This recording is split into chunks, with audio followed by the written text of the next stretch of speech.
Hello dear students, स्वागत है आप सबका मेरे यूट्यूब चैनल नॉलेज हब में। आज हम डिस्कस करेंगे फाइंडर ऑफ गुड्स के टॉपिक को, और ये जो टॉपिक है ये इंडियन कॉन्ट्रैक्ट एक्ट का सबसे इजी टॉपिक में से एक है। तो सबसे पहले देखते हैं जो फाइंडर होता है, फाइंडर होता कौन है।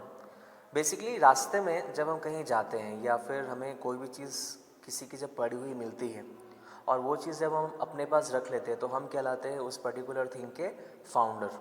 फाउंडर वो पर्सन होता है जो किसी भी चीज़ को पर्टिकुलरली फाइंड करता है और फाइंड करने के बाद अपने पास रख लेता है। बट सबसे बड़ा क्वेश्चन ये है, क्या फाइंडर अगर उसको अपने पास ही रख लेगा? तो ये नहीं। फाइंडर जो होता है किसी भी पर्टिकुलर थिंग को जब कोई चीज़ जब पड़ी हुई मिलती है तो वो उसे अपने पास उससे नहीं रख सकता है। फाइंडर की सबसे बड़ी रिस्पॉन्सिबिलिटी ये हो जाती है कि वो उस पर्टिकुलर थिंग को उसके ट्रू ओनर तक पहुंचा दे।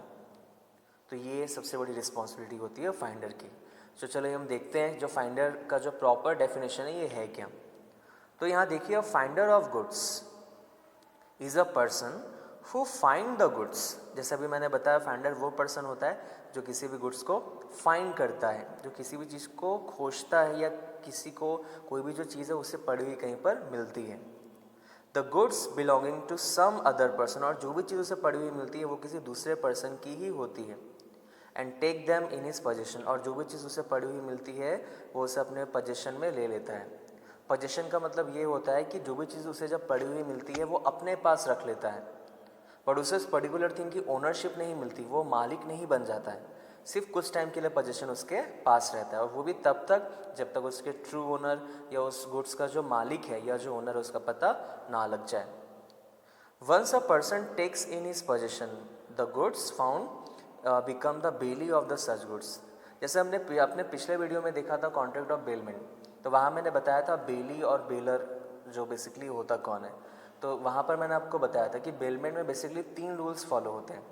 सबसे फर्स्ट रूल आपका बेलमेंट में होता है कि जो भी चीज़ आपको मिलती है बेलर से तो वो चीज़ आपकी नहीं होती, आप उसको रिटर्न करते हो। सेकेंड थिंग, ओनरशिप का ट्रांसफ़र नहीं होता बेलमेंट में, सिर्फ पोजेशन का ही ट्रांसफ़र होता है।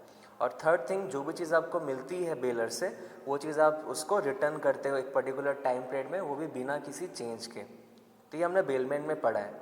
तो यहाँ पर भी अगर आप देखिए तो फाइंडर भी बेसिकली एक बेली ही होता है।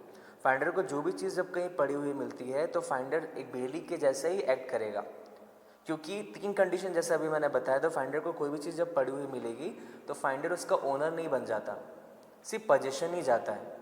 सेकेंड थिंग, फाइंडर उस पर्टिकुलर थिंग को उसको रिटर्न भी करेगा। और थर्ड थिंग, टाइम का बाउंडेशन। तो यहाँ अगर आप देखिए तो यहाँ टाइम पीरियड ऐसे फिक्स तो नहीं है, क्योंकि फाइंडर का सबसे बड़ी रिस्पॉन्सिबिलिटी ये है कि उसको फाइंड करेगा ट्रू ओनर को, और वो भी फाइंड करने में लगा रहेगा। तो यहाँ पर उसके ऊपर एक बाउंडेशन है, टाइम का एक बाउंडेशन है कि उसे जल्द से जल्द ही उस गुड्स को जो उसने फाइंड किया है उसे उसके ट्रू ओनर तक पहुँचाना है। सो अब हम देखते हैं duties of the finder of goods की, क्या क्या ड्यूटीज़ होती है फाइंडर ऑफ गुड्स की। तो सबसे पहले उसकी जो ड्यूटीज़ है, उसकी जो रिस्पॉन्सिबिलिटी है कि कोई भी चीज़ जब उसे पड़ी हुई मिलती है तो वो उसका रिजनेबल केयर करे। जैसे मुझे किसी का गोल्ड मिल जाए या मुझे किसी की एक्टिवा मिल जाए तो हो सकता है मैं उसे जब अपने पास रख लूँ कुछ टाइम के लिए, जब तक उसका ट्रू ओनर नहीं मिल जाता मैं सीसीटीवी कैमरे लगा लूँ, उसके ऊपर एक्सपेंसेस करूँ, उसके ऊपर खर्चे करूँ, तो ये सारी चीज़ें मुझे करनी ही पड़ेंगी। तो that is reasonable care. Second thing है find out the real owner. अब ये ध्यान पे रखिएगा कि कोई भी चीज़ें मुझे पड़ी हुई मिलती है तो मेरी सबसे पहली रिस्पॉन्सिबिलिटी ये है कि रीजनेबल केयर तो करूँ, बट साथ साथ उसकी जो ट्रू ओनर है या उसका जो रियल ओनर है उसका मैं पता लगाऊँ। नेक्स्ट ड्यूटी अगर आप देखिएगा, यहाँ थर्ड और फोर्थ पॉइंट ये लगभग एक जैसे ही है। He should not use the goods. ये आप ध्यान पे रखिएगा, अगर मुझे कोई भी चीज़ किसी की पड़ी हुई मिलती है तो मेरी सबसे बड़ी ड्यूटी ये भी है कि मैं उस गुड्स को यूज़ ना करूँ। किसी की लैपटॉप मिले, किसी की गोल्ड मिले, मैं उसे यूज़ नहीं करूँगा, सिर्फ अपने पास रखूँगा, वो भी कुछ टाइम के लिए। और should not mix found the goods with in his own goods. जैसे अगर आप यूज़ ही नहीं करोगे तो मिक्स करने की तो बात ही नहीं है। जैसे अगर मुझे किसी के अगर शुगर का कोई बैग मिला और मैंने क्या किया, उसमें से कुछ शुगर यूज़ कर लिया और अपने में से कुछ शुगर उस पर्टिकुलर थिंग में मिला दिया, मिक्स कर लिया, तो ये रॉन्ग है। मुझे ना तो यूज़ करना है, ना तो अपने पर्सनल गुड्स से उस जो फाइन गुड्स को है उसमें मुझे कुछ चीज़ मिक्स करना है, कुछ भी ऐसा होगा ही नहीं। फिफ्थ पॉइंट देखिए, he should also return any profit occur to the fine goods. ये आप ध्यान पे रखिएगा। अगर मान लिया जाए मुझे किसी की कोई चीज़ अगर पड़ी हुई मिली है और उससे कोई चीज़ अगर प्रॉफिट होता है तो मुझे विथ प्रॉफिट ही वापस करना पड़ेगा। जैसे मुझे किसी की अगर हैन या किसी की हैन अगर मुझे किसी का पड़ा हुआ मिलता है और उस हैन से अगर अंडे होते हैं तो मुझे उस अंडे के साथ ही, उस एग्स के साथ ही मुझे उस हैन को उसे वापस करना पड़ेगा। अब हम देखते हैं rights of finder of goods. तो अभी तो हमने बात की कि क्या क्या रिस्पॉन्सिबिलिटीज़ होती है, बट कुछ राइट्स भी होते हैं और ये राइट्स बेसिकली लॉ ने फाइंडर को दिया हुआ है। डेफिनेटली आप किसी की हेल्प कर रहे हो, उसकी मदद करो तो आपकी भी तो कुछ राइट्स होंगे। तो ये राइट्स अब हम देखते हैं। तो फर्स्ट राइट्स है rights of lien. Rights of lien का मतलब ये होता है, लीन का मतलब होता है किसी भी चीज़ को रोक कर रखना। अब सीधी सी बात है, आपको कोई चीज़ जब पड़ी हुई मिली, आपने उसके ऊपर एक्सपेंसेस किया, आपने खर्च किया, सीसीटीवी कैमरे लगाए, बहुत सारे एक्सपेंसेस आपने किया। अब जब ट्रू ओनर का जब पता लग जाता है तो आप उस गुड्स को उसको रिटर्न तो जरूर करोगे, बट आप उसको डिमांड कर सकते हो कि भाई जो भी खर्चे मैंने किए ये खर्चा मुझे पे करो। अगर वो एक्सपेंसेस अगर वो आपको पे नहीं करता तो आपके पास राइट ऑफ लीन है, आप उस पर्टिकुलर थिंग को अपने पास रोक कर रख सकते हो, तब तक रिटेन करके रख सकते हो जब तक वो आपको पेमेंट ना कर दे। सेकेंड पॉइंट देखिए, right to file a suit for reward. Suit का मतलब होता है केस करना। जैसे मान लिया जाए किसी की कोई चीज़ खो गई है और उस पर्टिकुलर पर्सन ने एक अनाउंसमेंट किया कि जो मेरे गुड्स को ढूंढ कर लाएगा उससे मैं एक पर्टिकुलर रिवॉर्ड या इनाम दूंगा।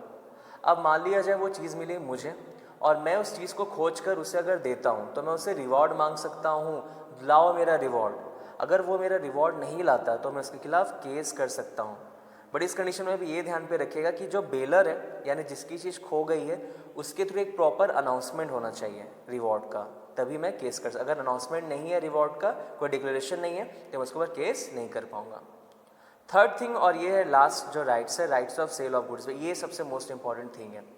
सबसे पहला सवाल कि क्या सर कोई चीज़ अगर पड़ी हुई अगर मिलती है क्या मुझसे तुरंत ही सेल कर दे क्या? ये नहीं है। मुझे किसी की गोल्ड मिली, क्या मैं गोल्ड को तुरंत सेल कर दूं क्या? ये नहीं है। राइट ऑफ सेल जो होता है ये सबसे आखिरी पार्ट होता है, जो बेली का जो राइट होता है। तो हम कब कब सेल कर सकते हैं, इस पॉइंट को हम देखते हैं। फर्स्ट थिंग, जो भी गुड्स आपको मिली है बेसिकली वो सब्जेक्ट ऑफ सेल होनी चाहिए। सब्जेक्ट ऑफ सेल का मतलब ये है कि अगर मुझे किसी का लैपटॉप मिला, मुझे किसी का कंप्यूटर मिला या जो भी चीज़ें मुझे मिली है या किसी का फ़ोन मिला, तो ये सब्जेक्ट ऑफ सेल है, इसे मैं सेल कर सकता हूँ। बट मुझे अगर किसी का एटीएम कार्ड मिलता है तो उस एटीएम कार्ड को मैं सेल नहीं कर पाऊँगा। तो सब्जेक्ट ऑफ सेल होना चाहिए जो भी चीज़ मिला है। बी पॉइंट अगर आप देखिए तो कब सेल कर पाऊँगा, ये पॉइंट हम देखते हैं। When finder has taken care and made reasonable steady effort but the owner has not been found। अब ये ध्यान पे रखिएगा, मुझे कोई चीज़ किसी की पड़ी हुई मिली, मैं उसके ट्रू ओनर तक फाइंड कर रहा हूँ, अभी तक कुछ पता लग ही नहीं रहा, तो उस कंडीशन में ये आखिरी स्टेप रहेगा, मैं उसे सेल कर सकता हूँ। बट कुछ कंडीशंस देखने पड़ेंगे जो हम अभी डिस्कस करेंगे। और एक पॉइंट और है, in case has found out the owner. अगर मान लो ओनर मिल जाता है but he refuses upon demand to pay the lawful charges of the finder। मान लिया अगर किसी का ट्रू ओनर मिल जाता है और मैं उसे उस पर्टिकुलर गुड्स को अगर वापस करूं और बट मैं अपना खर्चा भी उससे डिमांड करूंगा, कुछ एक्सपेंसेस भी मैंने डिमांड करूंगा, क्योंकि मैंने उस एक्सपेंसेस तो किए है ना उस पर्टिकुलर गुड्स के ऊपर और ट्रू ओनर को फाइंड करने के ऊपर भी। बट मान लो वो खर्चा या वो एक्सपेंसेस अगर वो रिफ्यूज़ कर देता है, वो बोलते हैं नहीं मैं नहीं दूंगा, आपको जो करना है कर लो, तो उस समय मेरे पास राइट्स है कि मैंने जो भी एक्सपेंसेस किया है सबसे पहले तो मैं राइट ऑफ लीन करूंगा और राइट ऑफ लीन या रिटर्न करने के बाद उस गुड्स को मैं सेल भी कर सकता हूँ। और सेल करने के बाद जो भी मैंने एक्सपेंसेस किए उस एक्सपेंसेस को मैं उस पर्टिकुलर थिंग से कवर कर सकता हूँ। हमारा सी पॉइंट है कि when the thing is a danger of perishing या destruction nature losing the greater part of its value. अब ये ध्यान पे रखिएगा, अगर मान लीजिए कोई चीज़ मुझे पड़ी हुई मिली बट वो किसी ऐसे नेचर की है जो कभी भी डिस्ट्रॉय हो सकता है, जैसे बनाना की मुझे टोकरी मिली, तो बनाना एक ऐसी चीज़ है जो कभी भी डिस्ट्रॉय हो सकता है 2 से 3 दिन में, क्योंकि सड़ना और शुरू हो जाता है, पेरिशिंग नेचर है। तो इस कंडीशन में ध्यान पे रखिएगा, ट्रू ओनर का पता लगे या ना लगे, कुछ ऐसे जो चीज़ें होती है जैसे बनाना है, वेजिटेबल्स है, कोई चीज़ किसी की पड़ी हुई मिली तो उसे मुझे सेल करना ही पड़ेगा। बट सेल करने के बाद जो भी पैसे है उस पैसे को मैं अपने पास ही रखूंगा और जब ट्रू ओनर का जब पता लगता है तो वो उसे रिटर्न कर दूंगा। नेक्स्ट पॉइंट और ये लास्ट पॉइंट है, फोर्थ पॉइंट, कि when the lawful charges of the finder in respect of thing find out to 2/3 of its value. अब ये आप ध्यान पे रखिएगा कि फाइंडर को कोई भी चीज़ जब पड़ी हुई मिली है और फाइंडर ने उसको अपने घर पर लाया, रीजनेबल केयर कर रहा है, तो जो भी एक्सपेंसेस है उस पर्टिकुलर प्राइस के 2/3 से ज़्यादा है, इसका मतलब मान लिया जाए कि मुझे अगर किसी की एक्टिवा मिली है, मान लिया जाए उसकी वैल्यू अगर 6000 है और मैंने उसको रिजनेबल केयर कर रहा हूँ, ट्रू ओनर का पता लगा बट अभी तक पता नहीं चल रहा, और इसके ऊपर मैंने 2/3 से ज़्यादा एक्सपेंसेस कर लिया। 2/3 से ज़्यादा मतलब यहाँ कितना होगा, 4000। इतना एक्सपेंसेस मैंने कर लिया इस 6000 की एक्टिवा की वैल्यू के ऊपर। तो मेरे पास पूरा राइट्स है कि मैं कुछ भी नहीं देखूंगा, डायरेक्ट मैं सेल कर सकता हूँ, और सेल करने के बाद जो भी मैंने एक्सपेंसेस जो मेरा ज़्यादा हो रहा है 2/3 के ऊपर, उस एक्सपेंसेस को मैं कवर कर सकता हूँ। So thank you so much मेरे इस वीडियो को देखने के लिए। उम्मीद है आपको ये वीडियो समझ में आया होगा, फाइंडर ऑफ गुड्स का जो टॉपिक है। So thank you so much.